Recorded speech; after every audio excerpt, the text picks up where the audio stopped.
വിവാദങ്ങളുടെ എയറിലായി കാലം നിലത്ത് കുത്താൻ ഇടമില്ലാതായ വിശ്വപൗരന് വല്ലാതെ അങ്ങ് അസ്വസ്ഥനാണ് കേട്ടോ. പാർട്ടിയിൽ എന്താണ് തന്റെ സ്ഥാനം? കാര്യം പ്രവർത്തക സമിതി അംഗമൊക്കെയാണ്. പക്ഷെ അതിനൊത്ത നിലയും വിലയും പാർട്ടിക്കാരെങ്കിലും തരണ്ടേ?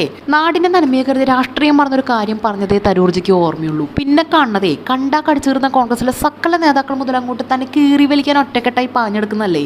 ഈ കാര്യത്തിലെങ്കിലും മേമാന്മാർ ഒരുമിച്ചല്ലോ, സന്തോഷം. പക്ഷെ തരൂരിന് വേണ്ടത് അതാണോ? അല്ല. പിന്നെയോ ഒന്നുകിൽ ദേശീയത്തിൽ അല്ലെങ്കിൽ സംസ്ഥാനത്ത് നാലാളോട് പറയാൻ കൊള്ളാവുന്ന ഒരു ചുമതല വേണം.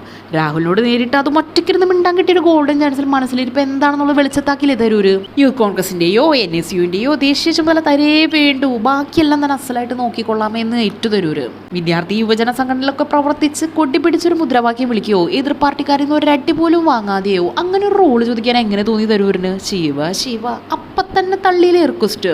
ഇനിയിപ്പോൾ എന്താ ചെയ്യുക? അവിടെ ഇവിടെ കാര്യമായിട്ടുള്ള പണിയൊന്നുമില്ല. പാർട്ടിയും മറന്ന് വല്ല വാക്കും പറഞ്ഞാലോ അതൊന്നൊന്നര പണിയാവുകയും ചെയ്യും. കയ്യിൽ നിന്ന് പോകുന്ന അവസരങ്ങളുടെ നഷ്ടബോധം നന്നായിട്ടുണ്ട് തരൂരിന്. കൈ പിടിച്ച കൂടെ പുറത്താള് കാത്തു നിൽക്കുന്നുണ്ട് കേട്ടാ.